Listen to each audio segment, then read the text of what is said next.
Bienvenue dans la matrescence, vous écoutez l'épisode numéro 44 de la saison 2. Bonjour à tous et bonjour à toutes. La matrescence, c'est la contraction du mot maternité et adolescence pour expliquer la naissance d'une mère. Et si vous voulez en savoir plus, il suffit d'écouter le premier épisode. Dans ce podcast, on parle du postpartum, du 4e trimestre, de la joie d'être parent, mais de ses difficultés aussi, bref, on parle de la vie. La matrescence met en avant des femmes et des hommes qui racontent, expliquent et donnent une autre définition à la parentalité. Je suis Clémentine Sarlat, la créatrice de ce podcast. Je suis journaliste de formation dans le sport, à la télé, rien à voir, mais je suis aussi professeure diplômée de yoga pré- et postnatal. Et puis surtout, je suis maman d'une petite fille de 2 ans et demi. Je m'appelle Ella. Bienvenue de la matrescence. La matrescence transforme la vie des mères, des pères, mais surtout des familles dans leur ensemble, alors parlons-en. Ici, pas de tabou, je vous propose une conversation intime, remplie d'émotions et d'informations. Si vous aimez ce podcast, n'hésitez pas à vous abonner, à laisser un commentaire et le must à mettre 5 étoiles. Cet épisode fait suite à l'épisode 43, alors si vous ne l'avez pas encore écouté, allez-y avant ou après, peu importe. Tristan Champion est l'auteur du livre La barbe et le biberon, un livre inspiré de sa propre expérience en tant que père français en Norvège, qui a passé 5 mois en congé paternité avec sa fille. Sa compagne Louise est norvégienne et après avoir accueilli leur petit garçon Émile en France, la famille accueille Nora en 2017 dans le pays d'origine de Louise, la Norvège. Et c'est là que ça se corse pour Tristan. On connaît la réputation des pays nordiques et leur avance considérable en matière d'égalité. Eh bien là, Tristan s'est heurté à un sacré choc culturel. Il a dû passer 5 mois seul avec leur fille Nora. Si l'idée ne l'a pas enchanté de prime abord, la réalité vécue avec elle a transformé sa vision de la paternité. Aujourd'hui, il est engagé et milite pour que la France bouge sur ces questions extrêmement importantes. Et pour cela, il faut comprendre le contexte dans lequel Tristan a évolué dans le pays des Vikings. Et on vous explique tout ça dans un entretien passionnant. Je vous souhaite une très bonne écoute.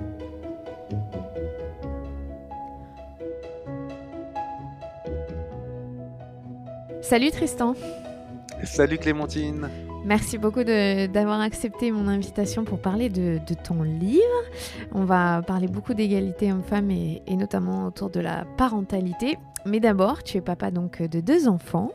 Est-ce que tu as eu l'impression de devenir père ou en tout cas de vivre une sorte de patrescence au moment de la naissance de ton fils ou un peu après au moment de la naissance de ta fille ?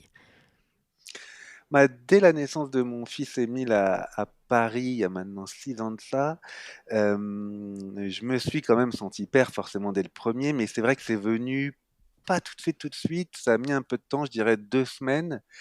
Et je me rappelle vraiment que je me suis senti père quand j'étais tout seul avec lui, que je l'avais mis dans mon châle, dans mon porte-bébé, et que je me baladais tout seul dans un marché du 12e arrondissement de Paris où j'habitais. Et j'avais le regard des marchands, j'avais euh, la responsable du restaurant japonais où j'allais tout le temps qui m'avait fait un cadeau. J'étais vraiment seul avec mon bébé et je voyais le regard de la société sur moi qui me regardait en tant que père. Et là, je me suis dit, mais Tristan, t'es vraiment père. Parce qu'avant, j'étais juste accompagnateur de la mère, Louise, ma femme, qui s'en occupait tout le temps, et moi je l'aidais, j'allais acheter des couches, j'allais acheter les pommades, etc. J'étais en soutien d'elle, mais j'étais pas seul avec lui. Et ça a tout changé pour moi quand la société a posé son regard sur moi en tant que père. Ah ouais, c'est le regard des autres qui t'a fait prendre conscience de ce que tu vivais en fait. Exactement. Et je pense que quand même, j'étais juste en fait, c'était qu'au départ, j'étais pas vraiment père, j'étais celui qui aide la mère pour que tout se passe bien. Et c'est quand, voilà, les amis, la famille, et quand je me retrouvais seul avec mon fils et d'autres personnes autour de moi, que je me suis dit, Tristan, en fait, t'es père, c'est toi le responsable. Il y a personne d'autre que toi pour s'occuper de lui, pas là, pendant les 2, 3 prochaines heures. Et ça va vachement jouer dans mon sentiment et ma fierté d'être papa. Bon, j'imagine évidemment que ça a été une toute autre histoire avec Nora, ta fille, que tu as eue en Norvège, et c'est l'objet de ce podcast. Tu as écrit un super livre que j'espère beaucoup de pères vont lire sincèrement. Dans ton livre, il y a une grande partie qui est consacrée à ton cheminement pour accepter de passer 5 mois avec ta fille pendant un congé paternité. Pourquoi est-ce que tu penses que tu étais si réfractaire et peu concerné par la prise de position en tant que père dans l'éducation de la petite enfance?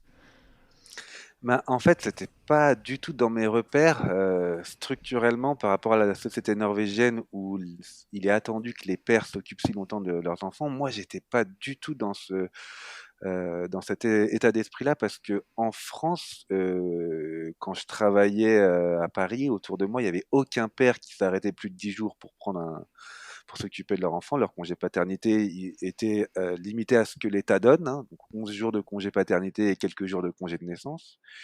Et donc autour de moi, j'avais personne qui s'arrêtait si longtemps. Et ceux qui voulaient le faire, ben bon, ils regardaient vaguement quelles étaient les règles en France, mais il y avait on était rémunéré avec un congé parental potentiellement de quelques jours, mais c'était que 400 euros par mois, donc personne ne le faisait. Et donc, quand tu as personne autour de toi qui s'arrête aussi longtemps, je me suis dit, mais en fait, pourquoi je vais faire ça si personne ne le fait?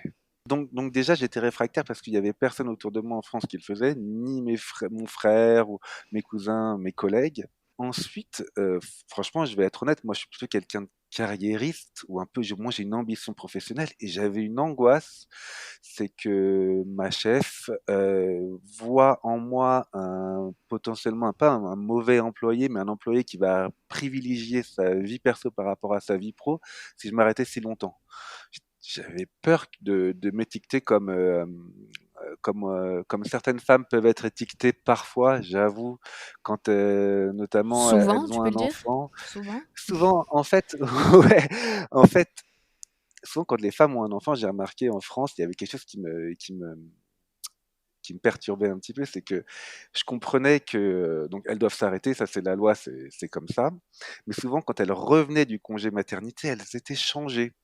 Et c'est comme si tout d'un coup, il y avait eu un événement dans leur vie qui leur faisait complètement déprioriser leur vie professionnelle. Mais quand on est un homme en France, on regarde ça un peu de loin et on se dit plutôt, ah, en fait, ce qui se passe, en fait, nous, pour les hommes indirectement, c'est que non seulement ta collègue femme, elle devient un peu moins carriériste parce qu'elle a son enfant, mais en plus, elle doit avoir plus à jouer entre vie professionnelle et vie personnelle. Et en fait, petit à petit, elle s'investit un tout petit peu moins dans l'entreprise, et ce qui donne aussi pas mal de nouvelles portes pour nous, les mecs. Et moi, ce qui m'avait marqué en France, c'est que j'avais une collègue qui s'appelle Julie, si tu m'écoutes. On était au même poste et elle a eu son enfant et moi aussi, on l'a eu pratiquement en même temps. Et elle, je la voyais, bah, avec sa grossesse, elle s'arrêtait un peu plus tôt pour travailler parce qu'elle était fatiguée. Et puis quand l'enfant est né, après, elle a un peu moins appuyé sur le champignon pour le boulot, alors que moi, à l'inverse, notre chef, il me disait, bah, Tristan, t'as un peu plus de temps, tiens, voilà un dossier intéressant. Et moi, ça me faisait à l'inverse un peu grimper dans l'entreprise. Je dirais pas que je prenais avantage consciemment à ce que ma collègue soit enceinte, mais quand même inconsciemment, je tirais plus ou moins bénéfice du fait qu'elle devait un peu moins s'investir au travail. Et Et ça t'avait jamais posé problème? Enfin, ou t'avais jamais non, mais en fait, vu ça de j'avais pas. manière... Non, c'est quand ça m'est arrivé en Norvège ou quand ça allait m'arriver en Norvège que j'ai commencé à réfléchir à cette situation-là qui m'était arrivée en France. Mais j'étais pas devenu un mec aux dents longues qui se jetait sur le congé maternité de sa collègue pour grimper dans l'entreprise, hein. C'est juste que ça se faisait naturellement.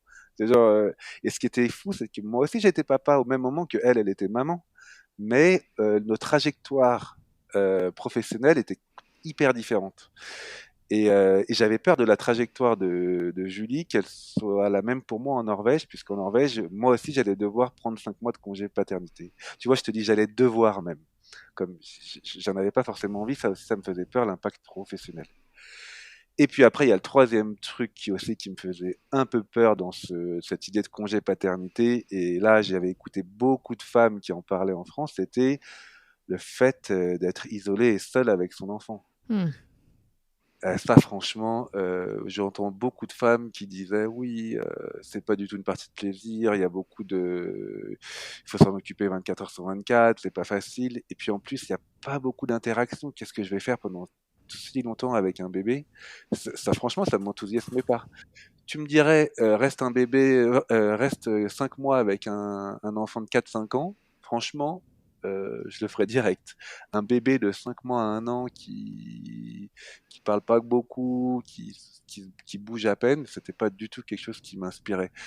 Même si c'était ma fille et que je l'adore et que je ferais tout pour elle, c'est pas la question, mais c'est plus que je me projetais pas forcément je projetais pas cette période comme une période de joie et de rencontres et d'épanouissement personnel. Vraiment pas. En fait, c'est vrai que c'est toute la culture autour, en France autour de ça qui a pesé sur tes épaules. C'est ton entourage, Oui, personne ne le fait, pas de modèle, et personne t'a jamais expliqué qu'il y avait un intérêt et que ça pouvait être cool. c'est clair. Mais aussi parce que ce dont je parle dans le bouquin, c'est la différence qu'il y a en France où j'ai l'impression que le congé maternité est vécu vachement de manière isolée, et en Norvège où en fait j'ai découvert un système qui transformait une période potentiellement d'isolement en une période d'épanouissement presque collectif où on crée du lien social avec d'autres parents. Parce qu'en fait, la Norvège, là où elle a tout compris pour moi par rapport à d'autres pays, c'est qu'elle a compris qu'il y avait des enjeux d'isolement pendant cette période et elle met en lien tous les parents. Donc il y a des groupes de mamans, des groupes de naissance qui sont organisés par la commune d'Oslo, là où on habitait par exemple. Ma femme, elle était mise en contact tout de suite avec des mères qui accouchaient au même moment qu'elle et qui habitaient près de chez nous.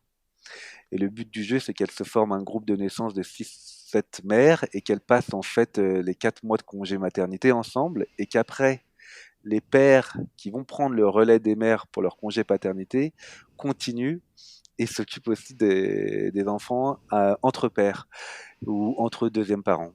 Et du coup, en fait, le fait que du coup, il y ait ce genre d'activité qui est mis en place, ça fait que je me disais finalement, Tristan, tu vas pas forcément passer ton congé paternité tout seul, il va y avoir des choses qui sont mises en place pour t'aider à le faire collectivement. Et ça, c'était un frein qui s'est levé petit à petit. Ouais, justement, j'allais te dire, c'est quoi le moment où tu dis, bon, ok, en fait, ça va le faire. Qu'est-ce qui t'a fait changer d'avis et te lancer?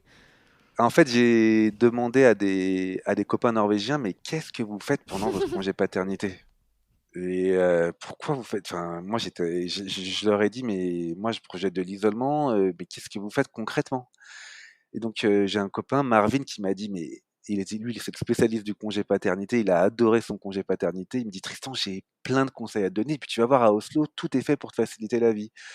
Il m'a expliqué donc qu'il y avait des balades en forêt, par exemple. Concrètement, il y a une association qui te propose de faire des balades en forêt en poussette avec d'autres parents qui habitent à côté de toi. Donc, du coup, il m'avait donné tous les mercredis, j'allais balader ma fille dans les forêts d'Oslo.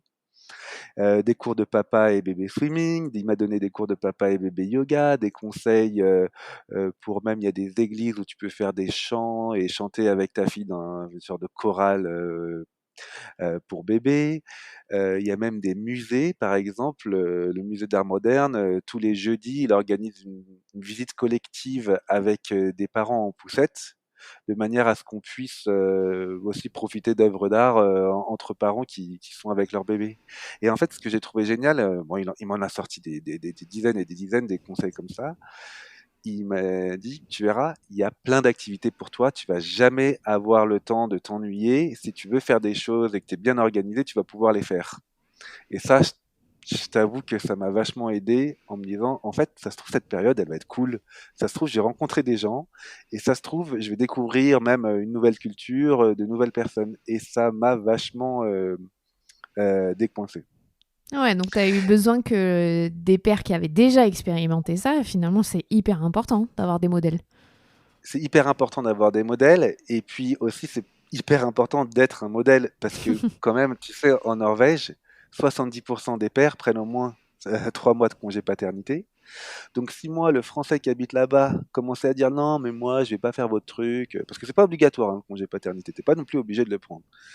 Euh, si je commençais à donner l'image d'un papa un peu ringard, un peu hyper conservateur et un machiste un peu ridicule, je vois très bien que j'allais aussi pas du tout m'intégrer dans la société.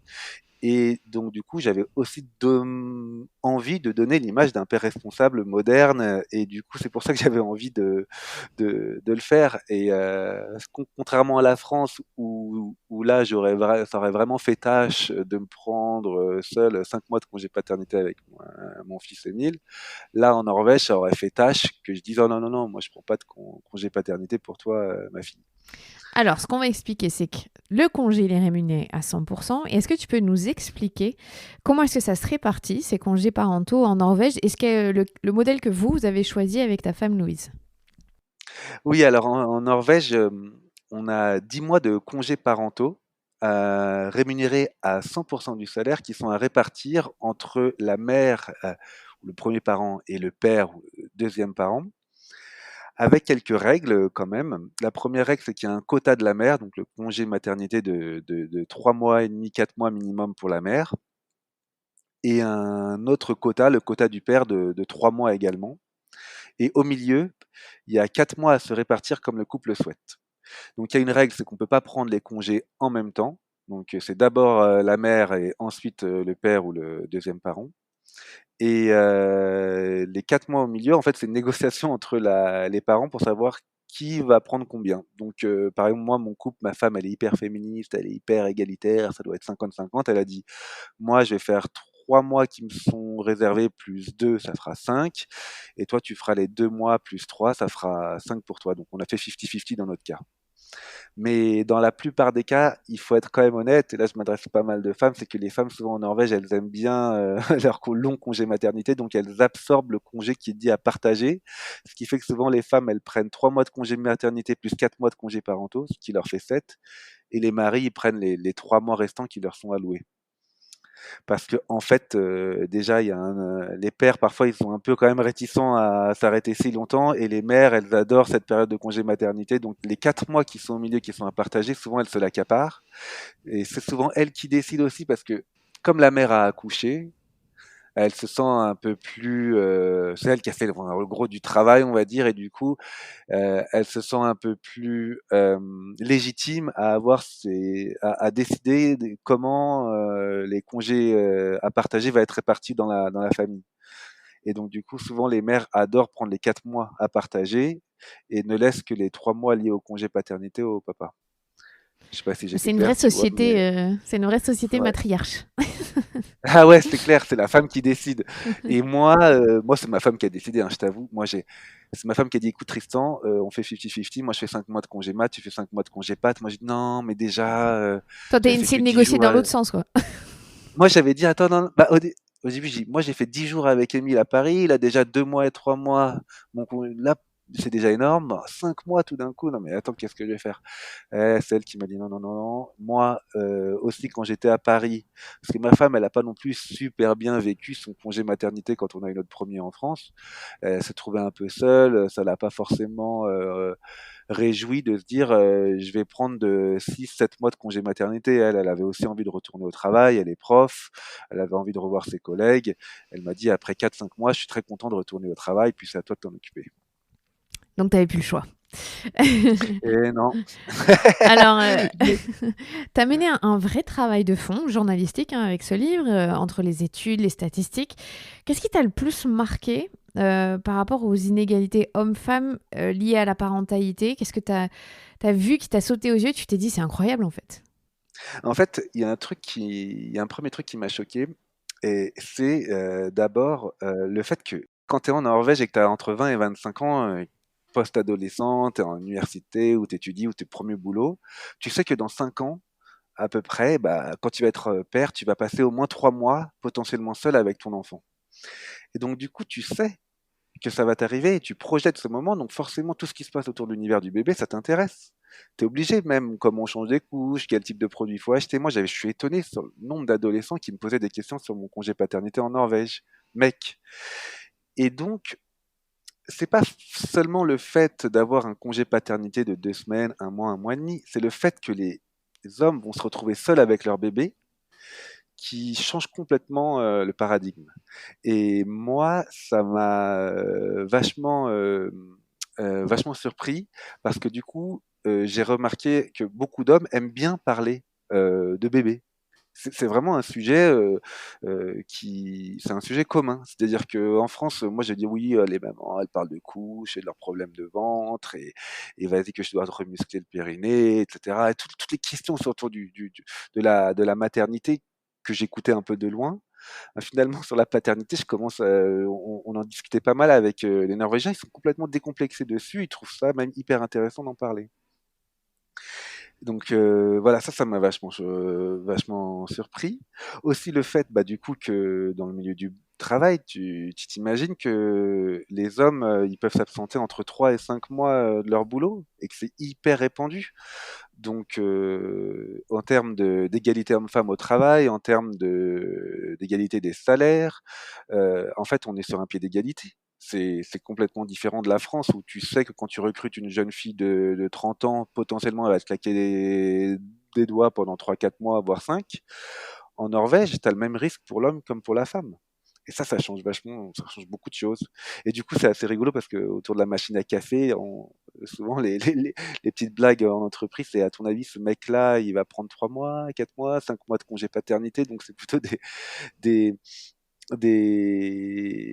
des blagues au travail autour des bébés sont aussi bien faites autour des pères que des mères. Et ça m'a vachement marqué. Et ouais, ça amène des discussions que tu n'aurais jamais en France. Parce qu'évidemment, Jamais. soit même s'ils ont envie d'en parler, ils sont peut-être même pas autorisés à pouvoir aborder ces sujets parce que c'est un peu tabou quoi en France. Je sais pas si c'est tabou ou si on se l'invente un peu nous-mêmes. Ah Parfois, ouais, je ouais, pense que, pas faux. tu vois, je pense que c'est juste que, bon, bah, moi, j'avoue, on parle foot, je parle politique, perso, j'aime bien la politique, c'est des sujets, je me dis, bah, euh, moi, je me dis toujours, je vais emmerder les gars si je parle de bébé, je pense que Ouais. je vais pas intéresser les gens. Et tu vois, d'ailleurs, par exemple, quand j'étais en Norvège, une semaine après mon congé paternité, il y a la commune d'Oslo qui organise la journée du papa. C'est une super journée où elle dit, écoutez les pères, vous allez commencer votre congé paternité, on va vous réunir tous ensemble dans une crèche pour vous donner des conseils. Donc on était une vingtaine de pères, être réunis avec une spécialiste qui nous donnait des conseils sur la motricité des enfants, l'alimentation, changer les couches, etc. Et surtout, ça nous permettait de nous rencontrer entre pères du même quartier. C'est là notamment où j'ai rencontré un père, Michael.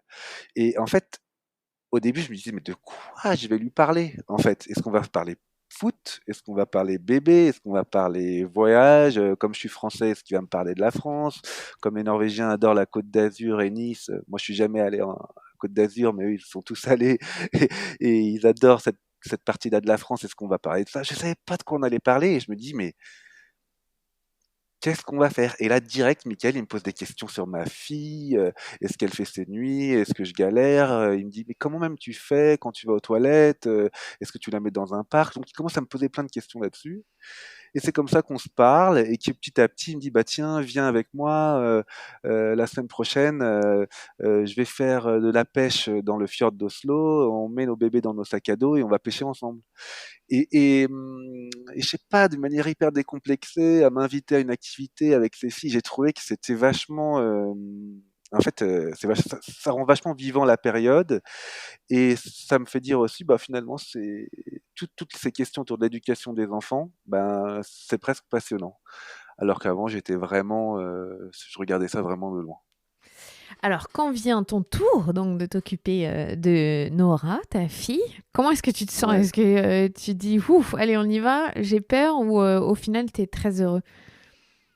Non, oh, franchement, je suis plutôt heureux parce que au final, je suis plutôt heureux parce que j'ai quand même compris que j'avais plusieurs choses de sympa qui allaient être organisées avec ce congé paternité en Norvège. Donc j'étais quand même content. Le seul truc qui est un peu délicat, c'est que moi, je suis un peu étourdi, un peu désorganisé. Je n'ai pas forcément le planning en tête, et donc du coup, ma femme, elle n'était pas forcément très à l'aise avec le fait que je respecte pas le rythme de ma fille, etc. En termes de quand est-ce qu'on donne le lait, la nourriture, quel type de légumes, et et qu'il faut éviter aussi trop de sorties parce qu'il faut respecter le rythme de l'enfant, etc. Alors que moi, je suis plutôt impulsif et j'ai vite compris qu'en fait, ça allait pas le faire si j'étais juste dans l'improvisation, parce que j'ai quand même un peu galéré au début.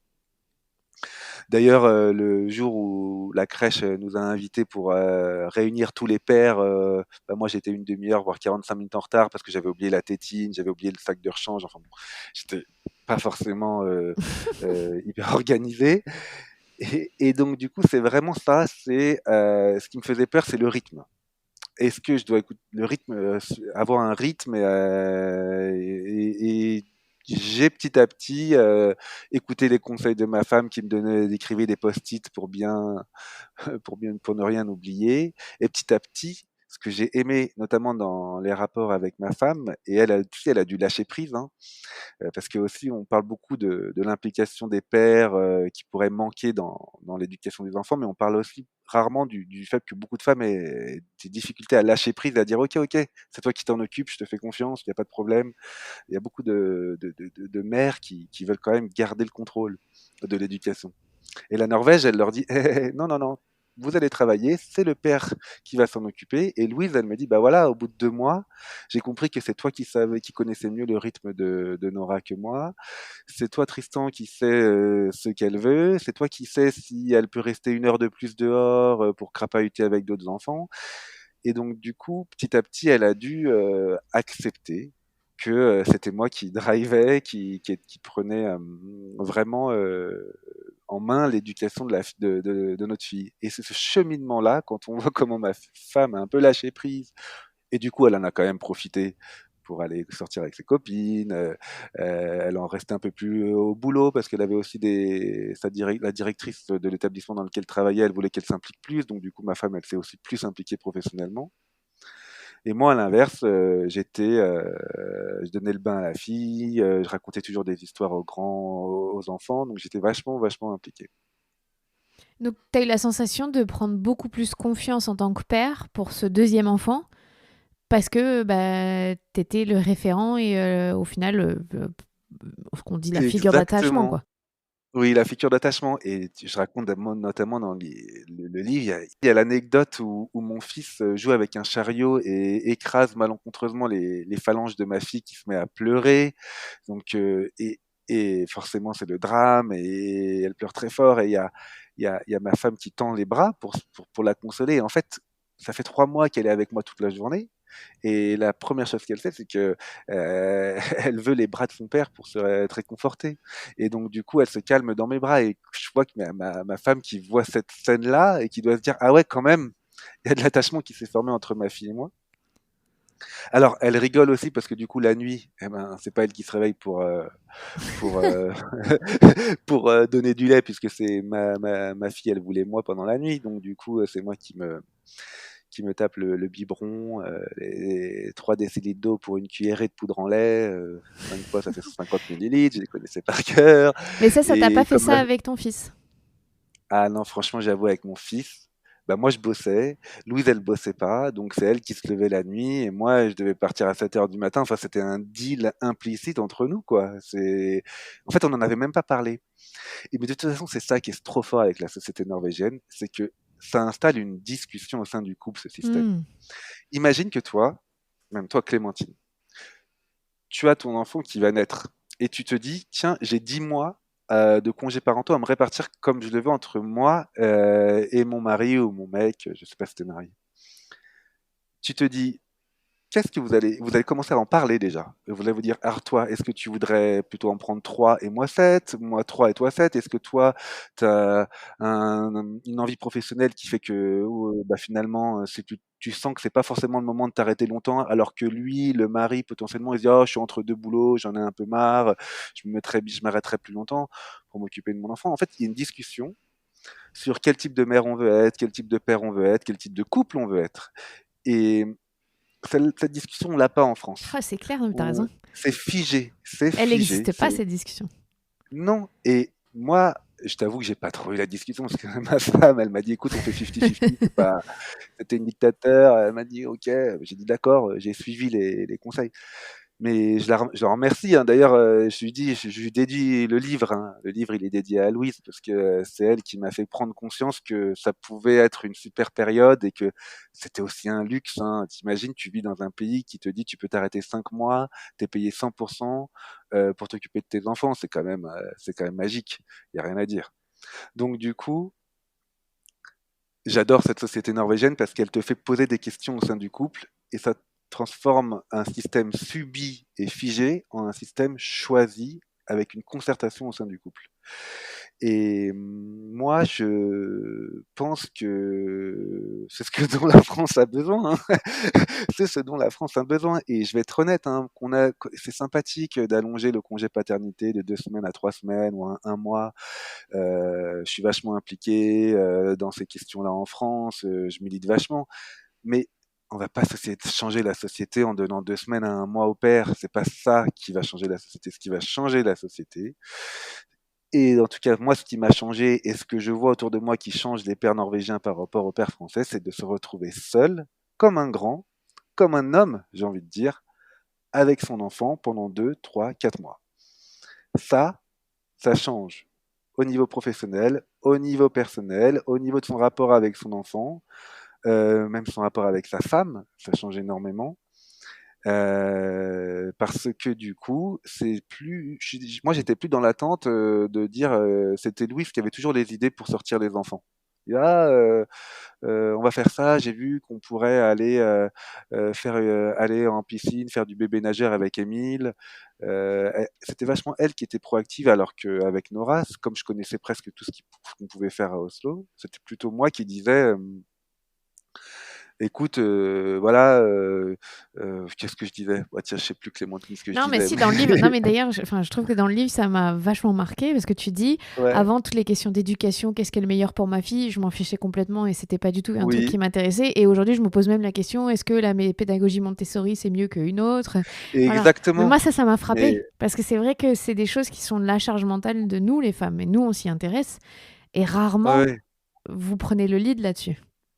Non, c'est clair qu'on est plutôt passif sur ces questions-là parce qu'on se dit oui, un enfant, bon bah, écoute, un enfant c'est un enfant, il va passer par toutes les étapes, il va apprendre à aller à un moment donné à marcher, courir, lire, écrire, et Oui, en par fait, je magie, pense quoi. qu'on ouais, par moi, mais en fait, je sais pas, non, c'est comme si il y avait une société qui était organisée autour de ça et ça allait bien se passer, alors que en fait, la vérité, c'est que un enfant, ça a besoin de vachement d'attention, ça a besoin de vachement de suivi. Parfois, il y a des moments où il a besoin de son père ou de sa mère pour être assuré. Et puis, il y a tout un lien avec le personnel éducatif et médical aussi. Moi, en France, je te jure, je vais être honnête, hein, je suis pas allé dans une PMI. Quand mon fils il est né, je sais même pas l'adresse de la PMI. Je crois que j'ai pas fait un vaccin avec le pédiatre. Alors qu'en Norvège, j'ai fait tous les rendez-vous vaccins parce que c'était moi qui devais le faire. J'étais aussi hyper en lien avec le personnel éducatif de mon fils aîné parce que du coup c'est moi qui allais aux réunions parents-prof parce que ma femme elle bossait. Donc moi j'étais je bossais pas, donc du coup j'allais voir le personnel éducatif du jardin d'enfants de mon fils qui avait 4 ans à l'époque. Et d'ailleurs, même ça, tu vois, ça me fait rebondir sur le fait que il y a une chose qui est hyper différente et j'avais vraiment envie d'y aller rencontrer le personnel éducatif de mon enfant parce que contrairement à la France aussi, ce que je trouvais vraiment bien, c'est qu'il y avait beaucoup d'hommes dans ce qu'on pourrait appeler l'école maternelle de mon fils. Parce que en fait, la Norvège, elle réfléchit l'égalité homme-femme pas que comme nous en France en mettant des quotas de femmes euh, en politique ou dans les postes à grosse responsabilité dans les entreprises du CAC 40. La Norvège, elle réfléchit à l'égalité homme-femme aussi à travers des milieux où les hommes seraient potentiellement sous-représentés. Et donc elle met en place aussi des quotas d'hommes en disant voilà, dans le milieu de la petite enfance, les hommes sont sous-représentés, il faut que les directeurs d'établissements de crèche recrutent plus d'hommes. Ce qui fait que j'en parle avec, notamment dans le bouquin, en France, il n'y a que 1,5% à 3% d'hommes qui travaillent dans les crèches et les écoles maternelles, là où en Norvège, c'est déjà 10 à 12%. ça reste encore minime, hein, mais moi, dans l'école de mon fils, ils étaient 30% d'hommes. Donc, du coup, quand tu vas accompagner ton fils à l'école, et ben, tu parles avec d'autres mecs. Potentiellement, je parlais même de foot avec le personnel enseignant. Et je sais pas, c'est comme si je me sentais intégré aussi à ce système-là. C'est comme si c'était pas un système pour les mères, entre les mères, dans une école dite maternelle. Ça aussi, ça m'énerve. Je commence à m'énerver, mais il faut que je me calme un peu. Mais comment on peut, en 2020, en France, appeler une école où on laisse ses enfants une école maternelle? Maternelle, ça veut dire materner, ça veut dire s'occuper des enfants comme une mère. Mais attends, mais depuis quand s'occuper des enfants comme un père, ce serait un drame? Donc moi, je te dis, l'école maternelle, ça fait partie de ces réflexions que la France doit avoir en égalité homme-femme. Pas que de dire aux hommes, vous devez vous occuper plus de vos enfants, vous ne le faites pas assez, c'est vous le drame de l'égalité homme-femme. Ça doit aussi se réfléchir sur des concepts forts d'inclusion des hommes dans les métiers de la petite enfance, et à commencer par changer ce nom d'école maternelle en école de la petite enfance ou école enfantine, parce que quel homme a envie de travailler dans une école dite maternelle? Aucun. Moi, je me suis un peu enflammé là, Non, non, mais c'est intéressant, Clémentine, mais t'as raison, mais c'est des choses acquises auxquelles on réfléchit. En fait, nous, les femmes, peut-être, on réfléchit beaucoup dans l'autre sens sur l'inégalité avec oui, les hommes, mais on vient pas regarder aussi de l'autre côté sur le fait qu'il n'y a pas assez d'hommes dans les métiers de la petite enfance et que si on veut une égalité, il faut qu'on sache aussi que vous êtes autant capables que les femmes de vous occuper de petits. c'est clair. Quand tu commences ton long congé paternité, parce que 5 mois c'est long, même les femmes on aimerait bien parfois avoir ça, est-ce que le travail ça te manque? Ou tout de suite tu arrives à basculer et tu crées ce lien avec ta fille qui fait que tu oublies tout le reste? J'ai rapidement quand même oublié le travail, même si j'avais certains collègues qui m'appelaient pour des dossiers et que j'essayais d'être aussi disponible. Parce que de toute façon, au travail, ça, j'avais trouvé ça vachement bien de ma chef. Ma chef, elle m'avait dit, écoute Tristan, pour être tranquille avant de partir, il faut absolument que tu recrutes quelqu'un pour te remplacer, que tu formes cette personne. Et on avait mis en place un projet de passation qui était super bien ficelé, parce que les Norvégiens, de toute façon, ils sont habitués à ce genre de phénomène.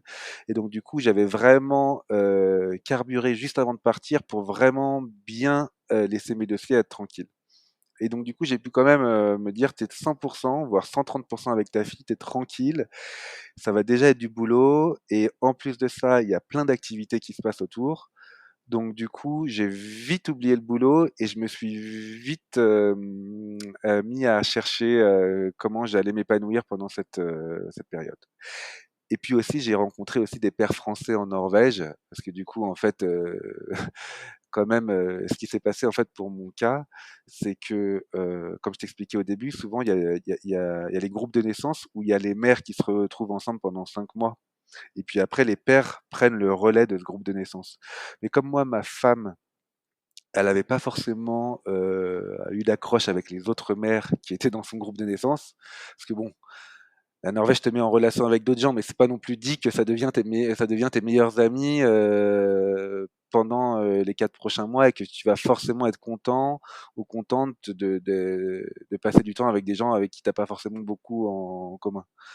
Donc du coup, son groupe de naissance avait pas forcément abouti à beaucoup d'activités. Donc moi, j'ai pas pris le relais de son groupe de naissance, mais au lieu de ça, j'ai je me suis mis en contact avec des pères français qui habitaient à Oslo et qui étaient comme moi. Donc, j'avais écrit sur Facebook, un groupe Facebook qui s'appelle Les Français en Norvège. Est-ce qu'il y a des pères qui ont un congé paternité de plusieurs mois devant eux? On pourrait être ensemble. Et là, tout de suite, j'ai eu trois, quatre réponses directes et du coup, je me suis plutôt consacré à faire créer du lien avec d'autres pères à Oslo plutôt que de m'occuper du boulot. C'était vous le gang des Barbapapa? Ouais, on était le gang des Barbapapa. Et c'était marrant parce que du coup, alors il y en avait, on était 4, il y avait Adrien. Donc Adrien, lui, il avait déjà fait un congé de paternité de 5 mois, donc c'était lui qui nous expliquait aussi un peu tout ce qu'on pouvait faire à Oslo. Il était assez confiant et il donnait beaucoup de bons conseils. J'avais Fred, lui, il était auto-entrepreneur, donc il galérait un peu quand même entre le congé pat et son boulot, donc il prenait 2 jours off, 3 jours pour le boulot. Il avait réussi à trouver un deal avec sa femme. Et il y avait Alexandre. Lui, Alexandre, il avait un troisième enfant, mais alors lui, il était encore pire que moi. Il était un peu plus macho. Il a dit, moi, jamais de la vie, je ferai un congé paternité aussi long. Et en fait, finalement, il avait jamais fait de congé paternité pour ses deux premiers enfants, mais pour le troisième, il a quand même finalement pris 4 mois parce qu'il a trouvé que, bah voilà, fallait s'intégrer en Norvège. Et donc, du coup, ce qui s'est passé, mais ça, c'était trop drôle, c'est que Adrien, il dit, écoutez, moi, ma femme, elle travaille, elle a un chalet en Norvège, dans un fjord. Venez, on va passer un week-end tous les quatre avec nos bébés dans le chalet. Et là, je peux te dire que quand tu vas voir ta femme et que tu dis, écoute, avec trois potes et nos filles, on va aller potentiellement dans un chalet, enfin, s'occuper de nos filles entre mecs. Et ben, même si les Norvégiennes, elles sont ultra féministes, égalitaires, etc., il y avait quand même des grosses résistances, hein.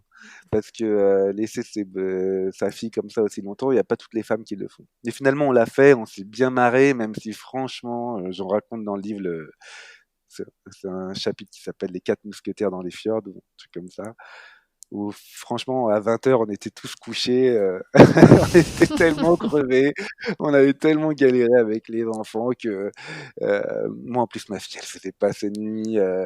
On pensait jouer aux cartes jusqu'à minuit et refaire le monde autour de vin et des saucissons. Tu parles à 20h, on était tous en train de dormir et à 3h du matin, on était tous à faire la queue avec les bouteilles de lait à réchauffer au micro-ondes pour que les enfants se rendorment. Enfin bon. Mais c'est des super souvenirs. Franchement, c'est des super souvenirs. Forcément, ça se passe jamais comme on le souhaite. Il y a toujours des péripéties. Il y a toujours la fille qui oublie la tétine, il faut rentrer. Il y a celui qui a oublié la couche, mais du coup, je passe la couche à mon voisin, on est solidaire. Enfin, il y a plein d'histoires qui se créent. Moi, dans l'adversité, on a créé des liens assez forts avec les potes, et puis du coup, c'est resté des amis, quoi. Et ça, c'est franchement, c'est super cool. Et alors, ce long congé, qu'est-ce que ça a changé concrètement, toi, dans ton rapport à ta paternité? Ben, moi, il ne se passe plus un jour sans que concrètement je donne le bain et je lise des histoires et des contes pour enfants à Émile et Nora. C'est-à-dire que j'ai presque un besoin. C'est bizarre de dire ça, mais c'est comme si c'est moi qui avais besoin d'avoir des moments avec eux. Et ça, c'est assez fort. C'est-à-dire que si j'ai plein de boulot et que je suis un peu débordé au niveau du boulot, quand même, je vais vraiment avoir besoin de prendre 30 minutes de pause avec eux, minimum dans une journée. Donc concrètement, ça m'a créé un lien un peu de dépendance. D'ailleurs, je sais même pas si c'est un peu malsain ce lien, mais en gros, vraiment, j'ai envie d'être avec eux et j'ai envie de m'amuser avec eux. Bon, j'espère que c'est pas Euh, malsain d'avoir envie d'être avec ses enfants. non, non, non, c'est pas malsain, mais tu peux te dire, Bah non, c'est normal, ils sont c'est petits, eux tes enfants. oui, mais c'est pas eux c'est eux qui ont besoin de moi, c'est pas moi qui ai besoin d'eux. Tu vois ce que je veux dire? C'est-à-dire, euh, Ah non, moi je pense que c'est ça ce que tu ressens. Tu ressens ce que le parent figure d'attachement ressent. ouais. Et que tu avais sûrement jamais ressenti avant, en fait. C'est ça? Ouais, potentiellement, ouais. Ouais. Non, non, c'est clair. Et puis tu vois, par exemple, je suis vachement impliqué aussi, j'aime bien leur apprendre des choses. Donc, alors parfois c'est un peu la course, mais j'adore leur apprendre à jouer aux cartes. Là, mon fils a 4 ans, j'essaie de le faire jouer aux échecs. Je suis vachement dans le jeu. Donc, vraiment, moi qui suis pas très patient d'habitude, là, comme ce congé paternité, il m'a donné aussi un autre rapport au temps. Je suis devenu moins pressé. Je suis devenu plus patient dans le sens où j'ai compris que pour des enfants, ça prenait parfois un quart d'heure, 20 minutes avant de comprendre un concept, d'évoluer. J'ai aussi pris le temps pour apprendre à ma fille à marcher, quoi, tu vois. Donc, du coup, j'ai été vachement impliqué dans ces moments-là. J'ai toujours envie d'être impliqué. Là, il y a mon fils qui apprend à lire en ce moment. Bah, j'aime bien l'apprendre à lire, prendre au moins 10 minutes, un quart d'heure par jour pour relire les devoirs, etc. Ça me plaît en fait. Et je pensais pas que ça allait me plaire. Et je pense que ça m'a vachement, vachement changé. Alors j'ai trouvé aussi génial que tu admettes que ben, au bout des 5 mois, au moment où tu dois repartir au travail et que cette parenthèse est terminée, bah, que c'était difficile le retour au travail, que c'était pas un truc inné et simple. Est-ce que tu peux nous expliquer comment tu l'as vécu? Ben, en fait, je vais être honnête, j'ai l'impression que ma boîte, elle avait pas changé alors que moi j'avais changé. Et ça, c'était bizarre parce que, euh, en fait, c'était doublement bizarre parce que il y avait des femmes qui me disaient ça quand elles rentraient de leur congé mat en France et je rigolais en disant mais arrête, ça va, t'es maman, mais il n'y a pas tant de choses que ça qui changent, la vie continue, il est en crèche, il y a un peu plus de choses à penser. Mais moi, quand ça m'est tombé dessus, et que je suis arrivé un lundi et que la département finance m'a demandé un rapport et tout, j'étais là, mais où est-ce que je suis? La seule chose que j'avais envie, c'est d'être avec ma fille, à lui lire des histoires et du coup, c'est changer de quotidien comme ça aussi brutalement, voilà, j'étais pas trop préparé. Puis en plus, comme c'était moi qui avais trouvé une nounou pour Nora parce qu'en fait, elle avait une place en crèche que dans 2 mois. Je devais trouver une nounou pendant 2 mois et donc en fait, c'est moi qui avais recruté la nounou, passé une annonce, cherché quelqu'un pour s'en occuper. Et donc du coup, la nounou, elle s'adressait toujours à moi quand elle avait des questions avec Nora. Donc du coup, quand j'étais au boulot, je recevais toutes les 10 minutes des SMS de la nounou qui me disait ah, pourquoi Nora elle veut pas manger sa compote? Pourquoi Nora elle dort pas maintenant, etc. Je devais répondre à des questions en même temps que je travaillais. Et franchement, j'ai mis 3 semaines, un mois avant vraiment de récupérer, de retrouver le rythme que j'avais au boulot avant. Et tu vois, je sais pas comment dire, c'était assez, en fait, j'avais besoin de temps, franchement, pour retrouver le rythme qui était le mien, et aussi pour retrouver de la motivation en me disant, en commençant à me poser des questions existentielles que je me posais pas forcément, genre pourquoi je travaille, qu'est-ce qui est plus important pour moi finalement, c'est ma carrière ou de passer du temps avec ma fille, est-ce que vraiment je vais appuyer sur le champignon au niveau du boulot ou est-ce que je rentre tôt pour m'occuper de moi, mon enfant. J'ai commencé à me poser des questions que je me posais pas forcément avant parce que j'avais un schéma qui était plutôt tracé, qui était Tristan, t'as de l'ambition, carbure au boulot. Et, et donc voilà, donc il y a un peu, tu vois, ben, il y a un peu des doutes qui naissent dans c'est quoi son rapport à la vie, c'est quoi son rapport à la parentalité, c'est quoi son rapport par rapport au travail, etc. Et ces questions-là, je les avais pas eues forcément avant et elles ont ressurgi quand j'ai repris le boulot. Et je me suis dit, prends ton temps pour tes enfants. euh, et le boulot, tu auras le temps d'avoir une carrière, plus de 35 ans. J'ai pas besoin d'être un homme pressé. Eh ben, toutes ces questions, elles t'ont amené aussi à finalement à devenir militant. Est-ce que tu peux nous expliquer pourquoi est-ce que c'est devenu un sujet qui t'anime et un combat, hein, on peut le dire? Ouais, c'est clair. Ça m'a amené à être militant et parce que ce que j'ai vécu, j'ai trouvé ça à la fois une chance pour les pères que j'avais pas eu en France, mais presque aussi un devoir en fait. Et le contraste que j'ai vécu entre la France et la Norvège, ça m'a fait vraiment dire, mais pourquoi la France n'a pas adopté ce mode de qui franchement existe en Norvège depuis les années 90. En plus, hein, le congé paternité d'au moins un mois, il date de 1990 en Norvège, donc 30 ans. Donc c'est pas, je parle pas d'un nouveau truc que la Norvège a mis en place, c'est vraiment installé. Et, et ce décalage que j'ai vécu pour moi, en fait, je le souhaite à tous les autres pères, je le souhaite à tous les autres mères, parce que, comme j'explique dans le bouquin, ce congé parental alterné, les premières à en bénéficier, ce sont les mères, moins discriminées, qui vont partager plus la charge mentale et, euh, et qui vont aussi voir leur mari s'impliquer davantage dans l'éducation des enfants. Et donc, du coup, il y a eu tellement d'émotions qui sont parties de cette expérience et que j'en ai fait un blog en fait. C'est quand même comme ça que ça s'est né et que j'ai fait un blog et que j'ai vu qu'il y avait beaucoup de gens aussi qui s'intéressaient à cette question, alors que franchement, je pensais pas forcément. Et je me suis dit, la France déclare que l'égalité homme-femme doit être une priorité dans les prochaines années à venir. S'il y a bien une politique qui va être un pilier pour garantir le succès de cette politique, c'est bien un congé parental alterné qui va non seulement discriminer les femmes, moins discriminer les femmes sur le marché du travail, mais aussi moins discriminer les hommes dans la sphère domestique. Bah, justement, ce combat, tu as eu l'occasion d'aller en parler à Adrien Taquet, le secrétaire d'État en charge des affaires familiales. Est-ce que ta rencontre avec lui, ça a eu un effet ou tu as senti que l'État était en train de prendre conscience de ce problème? Ben, en fait, je dirais que l'État est lent. Il est lent parce que il n'a pas les moyens de ses ambitions.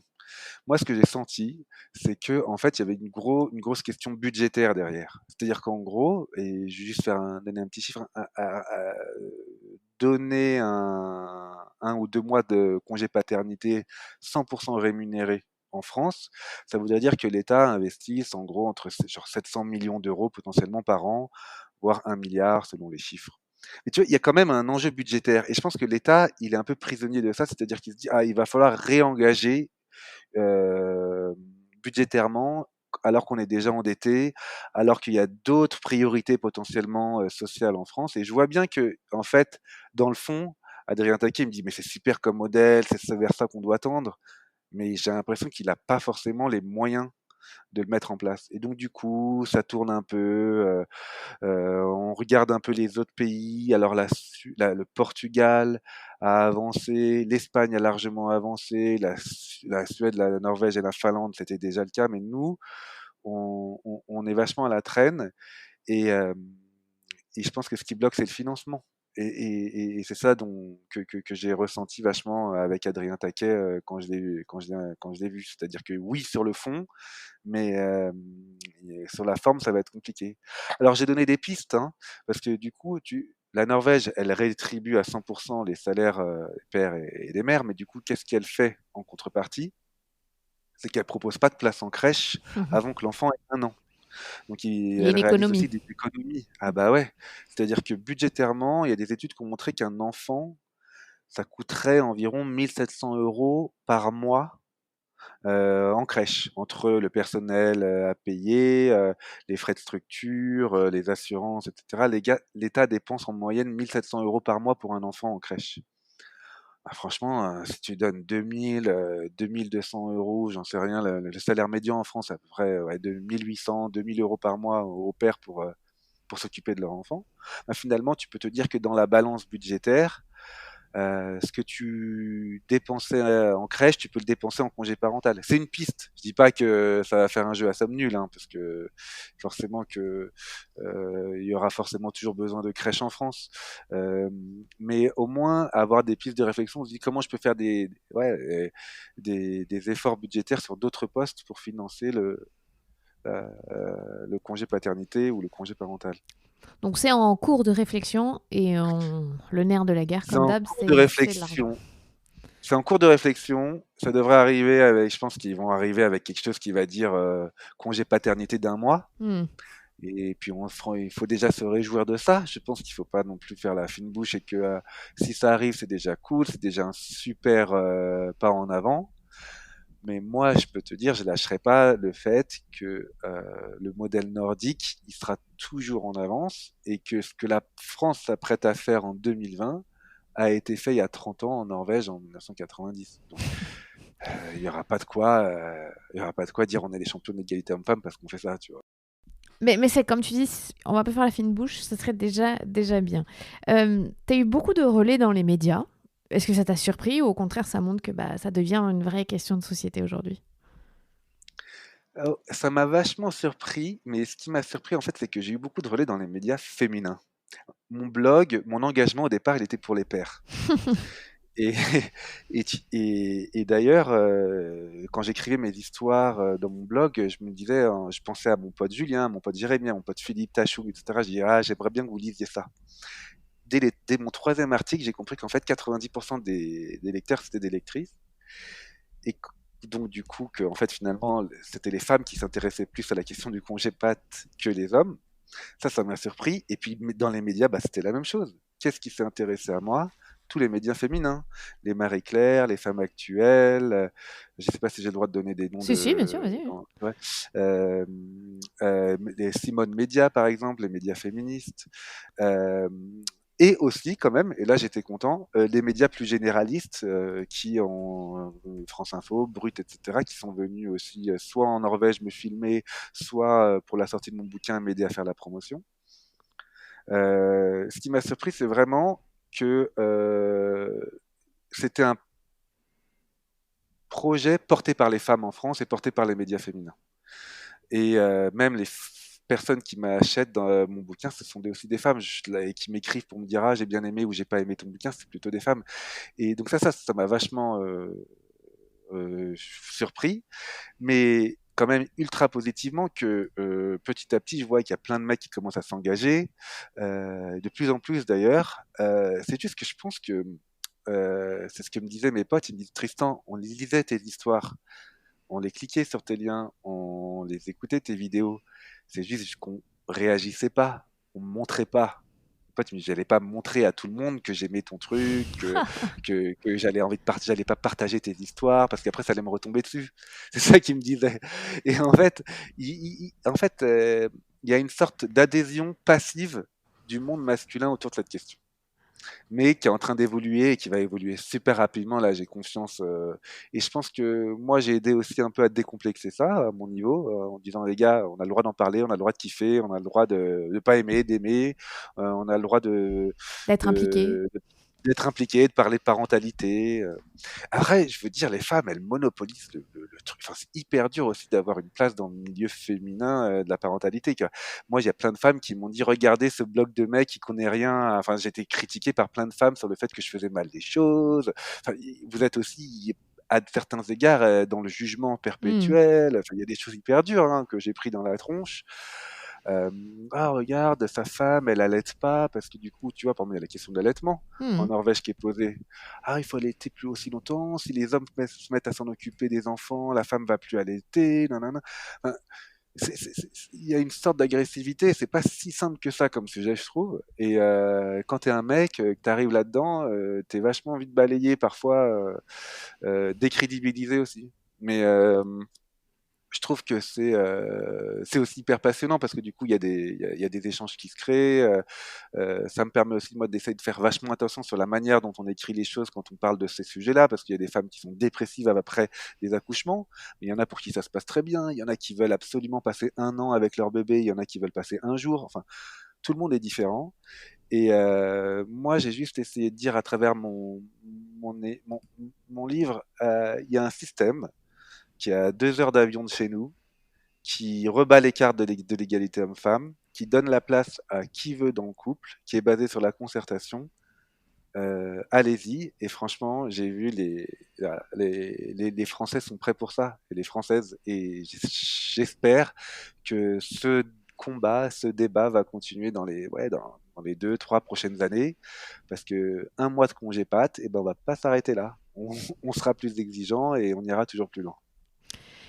Ma dernière question, elle concerne tes potes, justement. Parce que j'ai trouvé que dans le livre, c'était hyper révélateur, la discussion que tu as avec tes potes quand tu rentres à Paris avant de prendre cette décision de passer 5 mois avec ta fille, où on peut pas dire que ça fasse l'unanimité et que tu sois encouragé à le faire. Là, tu étais en train de dire que plutôt passivement, ils lisaient tes choses, tes articles. Est-ce qu'aujourd'hui, ils sont convaincus que ça pourrait être bénéfique pour eux? Il y a eu une énorme évolution. Franchement, je suis content de voir que, en fait, ce qui les a vraiment rassurés, c'est tout ce que j'ai raconté au niveau de l'isolement. Ça, c'est vraiment quelque chose qui les avait complètement freinés vis-à-vis de ce concept. C'est pas forcément l'image du mec qui va s'occuper du bébé, parce que finalement, le mec viril, etc., c'est un peu fini. Je veux dire, on voit tous des mecs dans la rue avec leurs poussettes, avec leurs porte-bébés. C'est fini le mec, l'image du mec dont la virilité serait incarnée par des muscles, ramener l'Afrique à la maison et être le père de famille patriarche qui décide des grandes décisions, je ne sais quoi. Non, je vois que ça a vachement évolué. Il y a un côté, en fait, je pense que les hommes, mes potes, ils me disent, il y a aussi un côté un peu papa star. Ce qui me fait trop rire aujourd'hui, c'est que je vois mes potes sur Insta ou sur Facebook qui se mettent en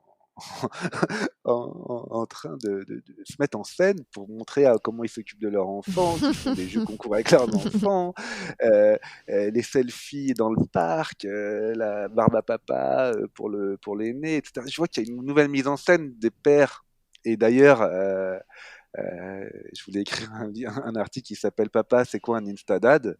Quand tu vois les Instadad, mais bientôt on va être plus populaire que les Instamums parce que ça va être un concept nouveau. On va les voir s'amuser avec leurs enfants en bande, individuellement, et faire des stories, générer des likes. J'ai vu leur changement et ça m'a fait trop rigoler et, euh, et je pense qu'en plus, dans ce monde aujourd'hui où les choses, les repères changent hyper rapidement, il est possible que les mecs, comme mon pote Julien, qui me disait, bah tu vois, franchement, au départ, je regardais ton truc de loin, mais maintenant, franchement, j'ai presque envie d'avoir un troisième pour pouvoir déménager en Norvège et vivre ce que tu as vécu. Et je pense que ça, c'est des histoires, c'est ouais, des phrases que les potes m'ont dit, mais de plus en plus. Et c'est clair que c'est une évolution trop encourageante. Ah ben, je t'avoue que quand on lit ton livre, je vais fermer le livre, je dis bon, soit on déménage en Norvège, soit un jour j'engage une jeune fille au père norvégienne ou suédoise, j'en sais rien, mais juste pour avoir ce modèle chez moi dans mon, dans mon foyer pour voir ce que ça fait. Et la chance, finalement, c'est une chance incroyable. Et il y a 2 semaines, il y a eu un épisode avec Marion Quark qui a fait un documentaire sur la Suède et le fait qu'ils aient aboli les violences faites aux enfants. Donc, je pense qu'on a tous en tête que, voilà, quand même, les pays nordiques, ils ont compris un truc qu'on n'a pas encore très bien assimilé. C'est clair, mais ils vont vraiment loin. Tu sais, j'en parle dans le bouquin, par exemple sur l'inclusion, parce que là on parle de Ah oui, l'égalité c'est vrai. homme-femme. Hmm. Moi, c'est un sujet que j'ai hésité à l'écrire dessus parce que c'est un sujet un peu plus touchy. Mais je le trouve pas inintéressant, c'est de dire il n'y a pas il y a pas qu'une sorte de famille, hein. Il y a plusieurs formes de famille aujourd'hui dans le monde, famille monoparentale, des familles couples homosexuels, hétérosexuels, et c'est important pour les pays nordiques que tout le monde ait sa place. Et c'est vrai que je raconte le jour où l'école de mon fils, donc il a 4 ans, il leur emmène faire une sorte de gay pride dans les rues d'Oslo, où je vais le chercher à l'école et je le vois tatouer des drapeaux LGBT. Il a 4 ans, mon fils, tu vois, et je pense pas que tu verrais ça en France. À ma connaissance, tu verrais pas ça en France. Je me dis, les pays nordiques sont vachement déculpabilisés par rapport à ça. Ils disent, ça existe dans la classe de ton fils, Tristan. Il a des copains qui ont 2 papas, 2 mamans. Il faut qu'ils comprennent que ça fait partie des normes et qu'il n'y a plus qu'une seule norme. Il y a différentes formes de parentalité et que quand on les fait défiler dans la rue à Oslo, c'est pour célébrer ça. C'est plus quelque chose de politique, c'est quelque chose de juste sociétal. Et mais je t'avoue que quand tu vas chercher ton enfant, que tu habites en Norvège, tu vas chercher ton enfant dans la crèche et que tu le retrouves avec un drapeau de la Gay Pride et des tatouages dessus, alors que moi je suis hyper ouvert, moi-même je vais faire la Gay Pride, moi-même j'emmènerai l'enfant faire la Gay Pride, le fait que c'est l'école qui fasse ça, ça a perturbé mes repères aussi de manière assez forte. Et encore une fois, c'est les pays nordiques qui font ça. Et peut-être qu'en 2050, on verra ça en France. Ben, merci beaucoup, Tristan, d'avoir répondu à toutes mes questions. En lisant ton livre, à chaque fois, j'étais là, ah, faut que je pose cette question. Ok, non, faut que je pose cette question, c'est trop intéressant. Et je sais que c'est un cadeau que j'offrirai à mes potes s'ils deviennent pères parce que je pense qu'il faut qu'ils comprennent. Ah, super, c'est clair, c'est un super cadeau à offrir Mm. pour tout jeune papa.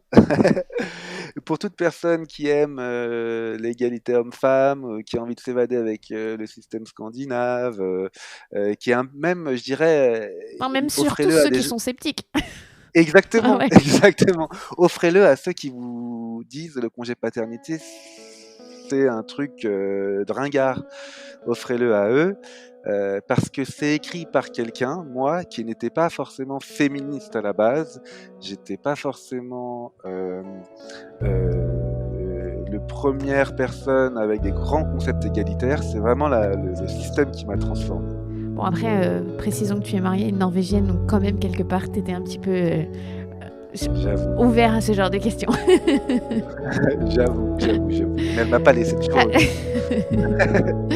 Merci beaucoup, Tristan. Merci Clémentine, merci beaucoup pour l'invitation. Avec plaisir.